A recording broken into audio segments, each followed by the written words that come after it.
Yeah. Without further ado, we'll move on to our next two speakers. Also joining us from the US today are Dr. Damian Stanley, Professor Rolf Adolphs, talking to us about psychological change in the time of COVID, probing the dynamics of emotional and social attitudes across the pandemic, bringing together yet another common theme, which is this longitudinal aspect of what we're seeing happening around the world. So I can see you. I assume I can hear you. Yes, I hope so. Fantastic, and that you can hear me. So I'll just let you share your screens, and we can go ahead. Okay, great. Thank you very much for inviting us to speak at this meeting. So I will begin, and then Damian will tell you a little bit more about the study, and I will conclude. So this is going to be a team tag presentation here.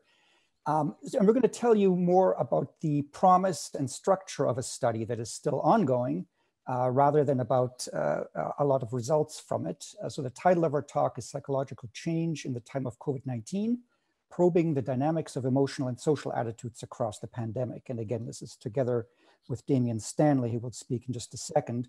And in fact, quite a large number of investigators. So just quickly to acknowledge the team, there's all the investigators whose faces you see here. Uri Mauza Chapman was one of the first people who had the idea that as part of this study, we should also measure implicit attitudes, which Damian will say more about. And a lot of the people shown down here, both at Chapman University and at Caltech, have been doing most of the work on this very labor-intensive study. So the project is longitudinal, and we've been sampling just over 1,000 participants through Prolific, paid participants.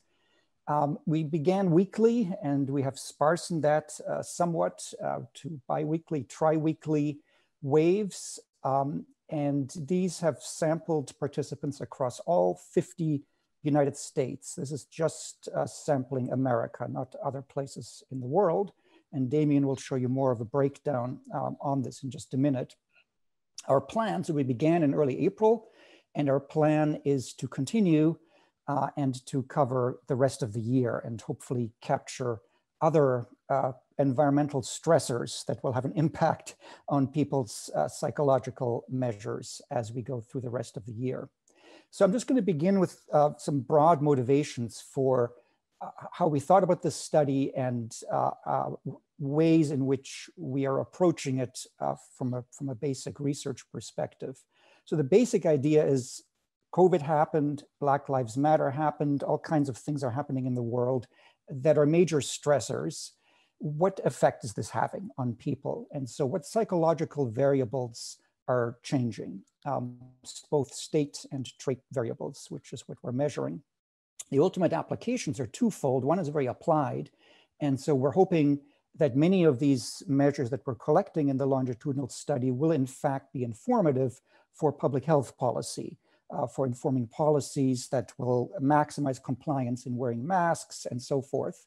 But we're also very interested in using these data purely from a basic research perspective to ask questions of the sort as what is changing in people? To what extent can you push people's attitudes around given strong environmental stressors?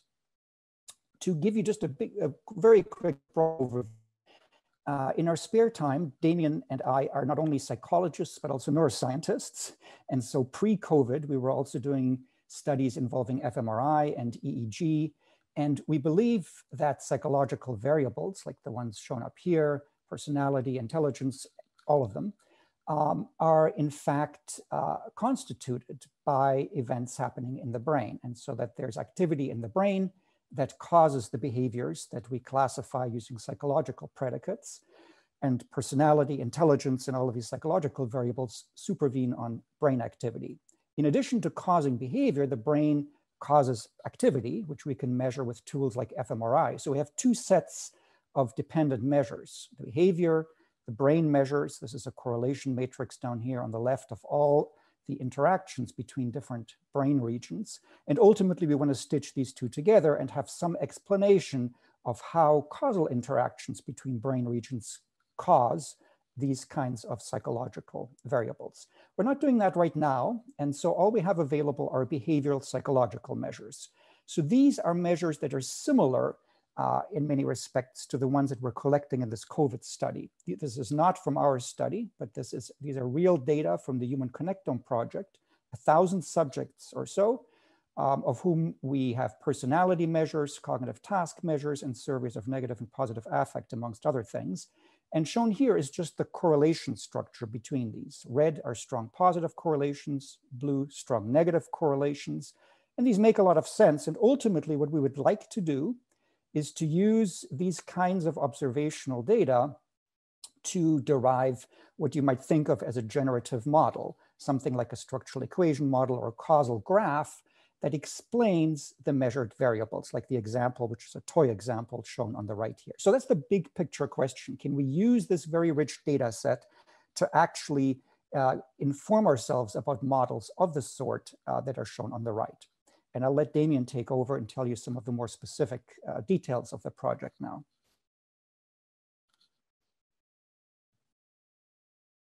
Okay, thank you, Ralph. So I'm going to talk through the specific details of the project and give you a sense of the breadth of the measures that we're collecting and the methods that we're using.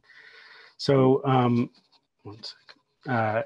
First, we are collecting a broad range of published psychological instruments that everyone would be familiar with, the Beck Depression Inventory, for example, humanitarian egalitarianism scales, state trait anxiety, and so on. And we're also collecting some more recently public available COVID-specific instruments like the Epidemic Pandemic Impacts Inventory, which we hope will give us a little bit of traction with the specific circumstances. In addition to this, we're collecting a large array of self-report questionnaires that we developed specifically for this study that assess people's feelings both towards COVID and their real-world experiences under COVID, as well as their theories about the origins of COVID, their personal backgrounds, and more recently, their familiarity with public policy, and more recently, some data regarding their feelings about the ongoing protests in the United States and around the world.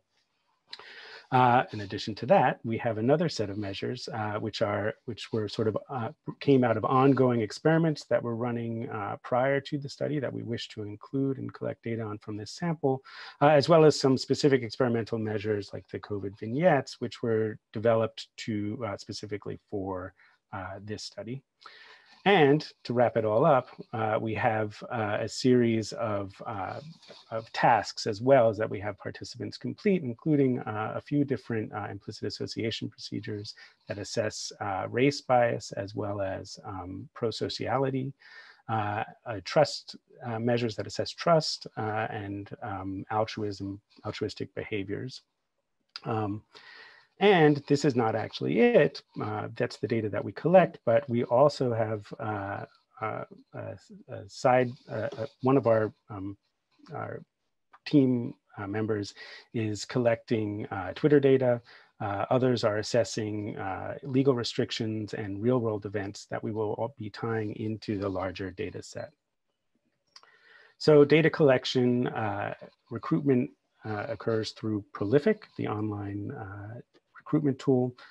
We have a specific set of demographics that we recruit from, 18 to 100 years old, US residents only. They must be fluent in English so that they can make it through the battery. They must have completed more than 5 studies and have a higher approval rating than 98%. This ensures data quality. Once they've been recruited through Prolific, and this was the initial recruitment back in April, they are then sent to Qualtrics to complete questionnaires. During that time, they're farmed out to Pavlovia, where they complete the tasks that are developed in JS Psych. And then they're sent back to Qualtrics to complete the questionnaires. The large part of the psychological questionnaires are actually completed after the tasks. And finally, they're sent back to Prolific to get paid. The total length of this is approximately 60 to 75 minutes each week. And deployment, the data collection window is Saturday at 7 a.m. PDT through Monday at 7 a.m. PDT. And we made a decision at the beginning to collect data on the weekend to avoid spikes in the news cycle. So the thought was that things are relatively calm over the weekends, or at least slower.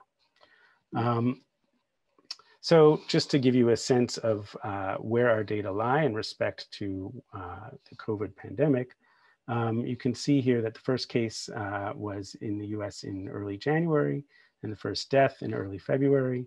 And then here you see the depressing curve of new COVID cases per day as they increase, first with the initial sort of peak and then plateau, and then this more recent increase in the last 2 months.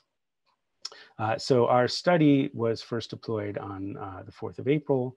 And as Ralph mentioned, we collected weekly in the beginning, and then we sparsened our sampling rate to biweekly and finally to tri-weekly, with the goal of balancing, obtaining enough data to see variation and local variation while being able to afford the study and continue it through the end of 2020. So one question that immediately comes up is to what extent is our population representative of the US population at large? So the survey included people who chose to participate on the Prolific platform. They get paid $10 per survey. They've participated successfully in previous surveys, and they indicate a high likelihood of participating in our future waves, as we don't want to pay people who won't continue. So this obviously sets up a situation where we're likely to have some bias in our sample. So if we look at the representation across states, here you see the proportion of US population in blue from the 2018 census, and the proportion representation of our study in orange. And what you can see is that for the most part, the shape of our curve looks like the shape of the US population, with some undersampling in certain states and oversampling in others. Particularly, we seem to have oversampling in more coastal states and undersampling more towards the middle. In terms of sample demographics, we have 55% Democrats, 15% Republicans, 25% independents, and that certainly is a bit skewed relative to recent data. So in the middle here, you see the estimates from the recent census. But I would point out that we do have, even within these political parties, quite a bit of variation in terms of how strongly our participants identify as liberal or conservative. If we look at age and gender, we see that we have a pretty good balance. We slightly oversample women compared to men, but we do clearly have a skew towards the younger population. This is somewhat to be expected in an internet study, but it's something that we're thinking about how to consider in our analyses. Finally, with respect to race and ethnicity, we see that we are essentially oversampling white Americans, Asian Americans, and multiracial Americans, and undersampling Black and Latinx populations, Americans. So again, the sort of take-homes are that we have substantial variation. So that's good, but it is still a biased sample, which limits the inference that we can make. So we're investigating raking and other post-stratification methods to correct the data and allow for some inference towards the general population. Okay, so as we began the study, we were thinking specifically about being interested in how COVID-19 was impacting the psychological states of individuals in America. And we were also interested in questions related to race bias, particularly because there was a lot of anti-Asian sentiment cropping up in the US. But as the study progressed, there were, so here I'm plotting sort of global events and US events. It became clear, so here you see US starts issuing stay-at-home orders. Here is US unemployment over time.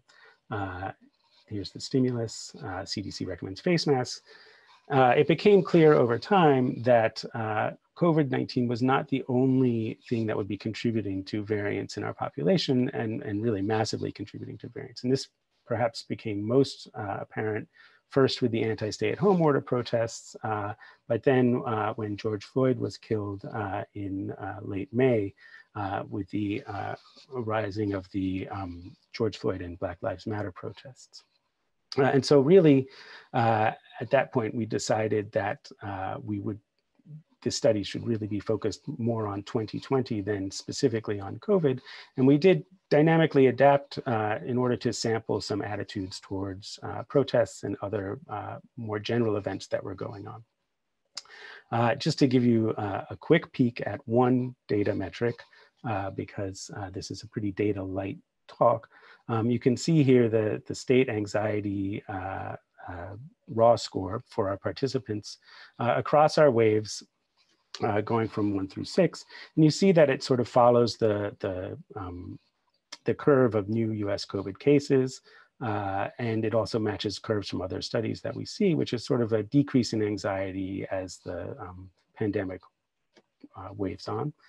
But then after the killing of George Floyd, we see a sharp increase in anxiety that then seems to plateau, and we're still analyzing the data from this previous week. So it's clear that external events are greatly impacting our participants. We can also see this, so one of the things that we collect is what news items were particularly salient to them over the last week. It's a free response. And these are word clouds that were generated from their free responses. What we can see is that prior to the Black Lives Matter protests and the killing of George Floyd, most of these word clouds have to do with COVID-19, Trump, and different things related to that.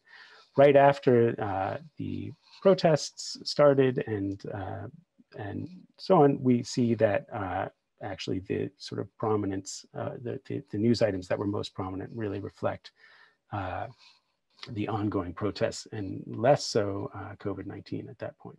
Now with COVID-19 again on the rise in the US, we expect to see that this will again shift. So all of this looks great. We have a lot of data. We've collected a lot of different measures.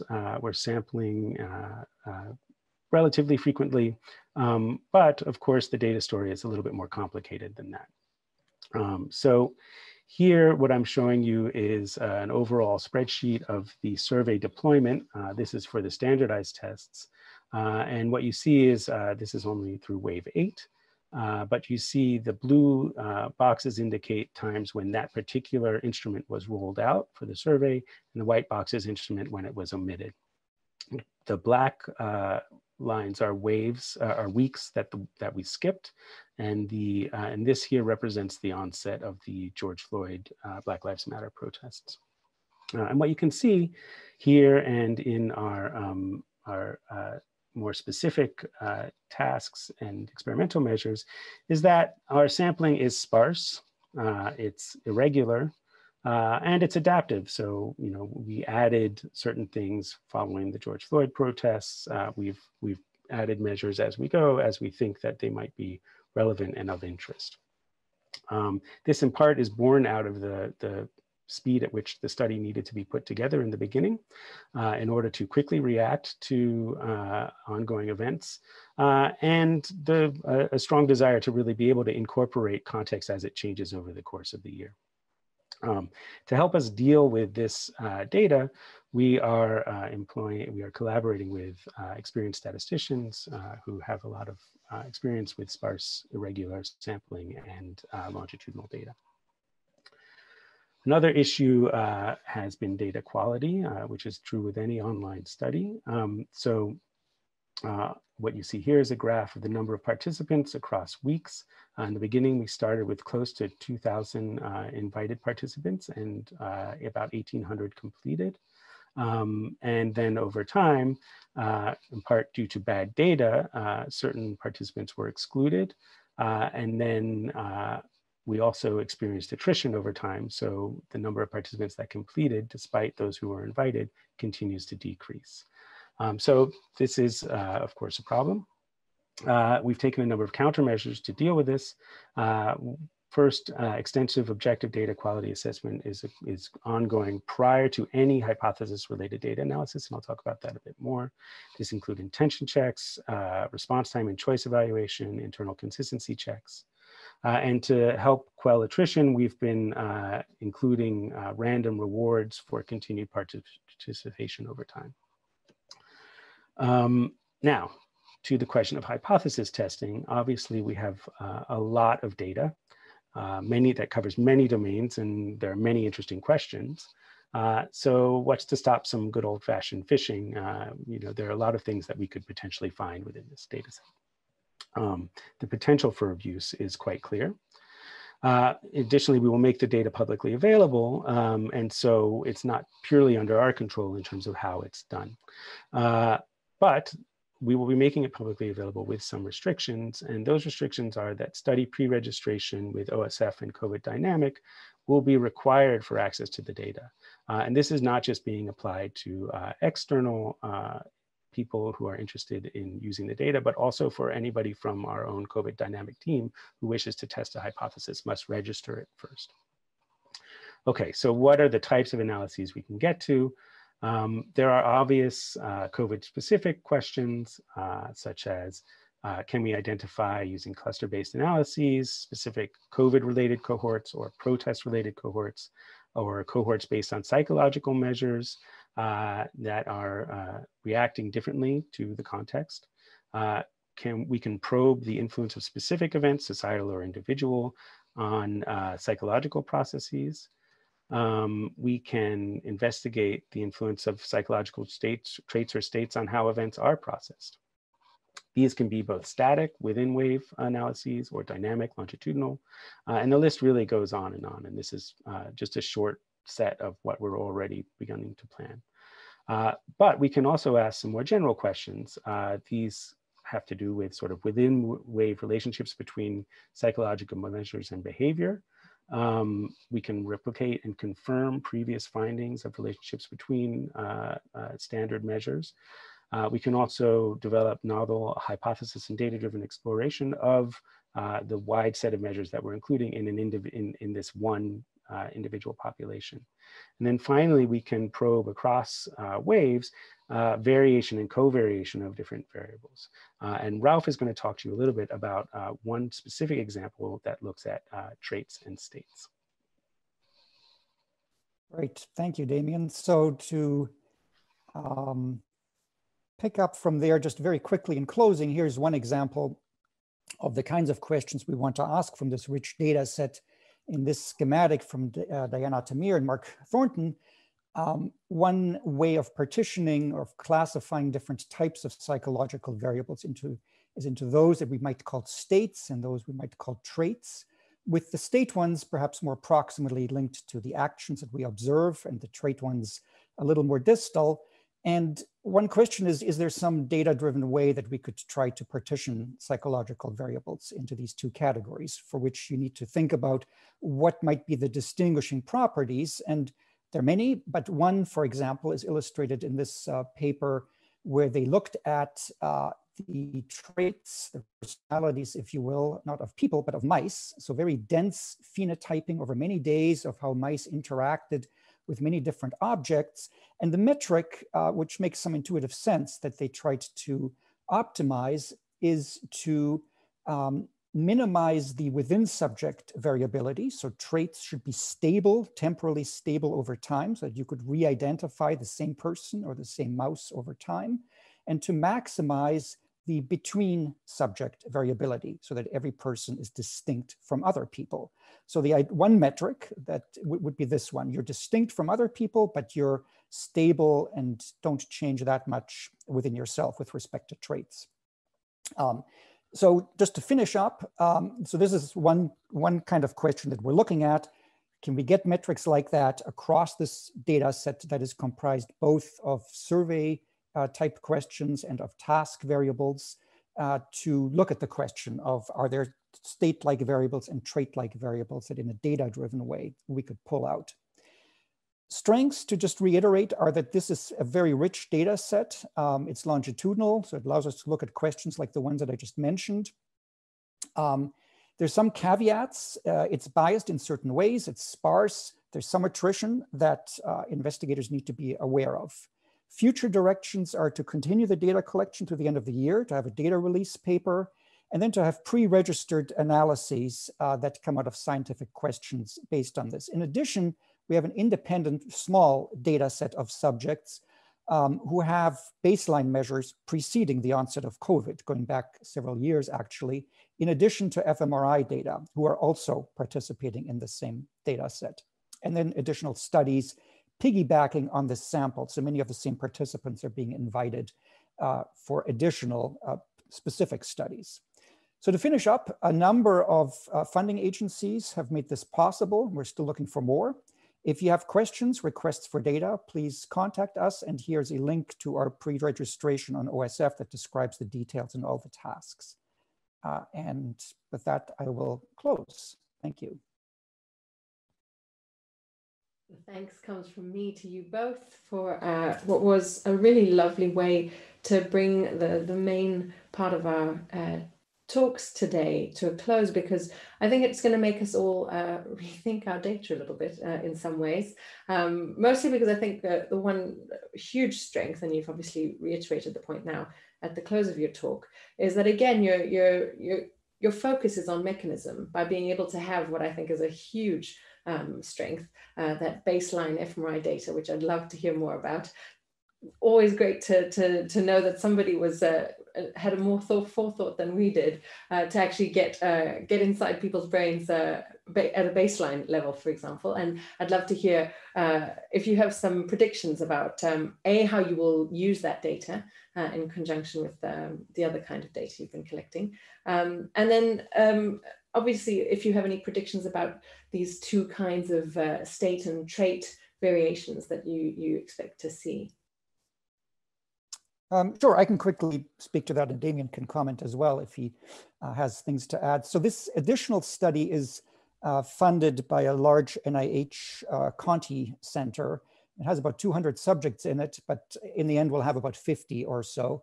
And as I mentioned, they have dense phenotypic data, lots of the same surveys and tasks that go back several years, in addition to both resting state and task fMRI data. And what we're planning to do is to invite them back once we're able to resume fMRI scanning and to take a look at changes in both resting state and task fMRI activations in those same subjects that might give us some angle on which brain networks are responsible for the changes in the psychological variables that we see. It's a small sample, but the plan would be to stitch it together with the much larger purely behavioral sample that was the focus of our talk. With respect to the states and traits, I think it's a rich and very interesting question that, of course, has been talked about a lot in psychology. The thought is to take some simple metric like the one that I just mentioned to look at within subject variance and across subject variance to partition these variables into states versus traits, and then to ask if those indeed satisfy many of the other criteria that you would apply to states versus traits, for instance, causal relations. So one would be that traits are not only temporally more stable than states, but that they are the ones that primarily have a causal influence on states rather than the other way around. So that's the hope, that we could use that information to build the kind of causal graph or model that I began the talk with, to put variables into the right boxes, as it were. It's a big project, and it's to some extent fuzzy because it comes back to the question of what do you mean by states and traits. But I think we're taking this simple metric that they had from the mouse study as one that's perhaps the most intuitive, which is just temporal stability.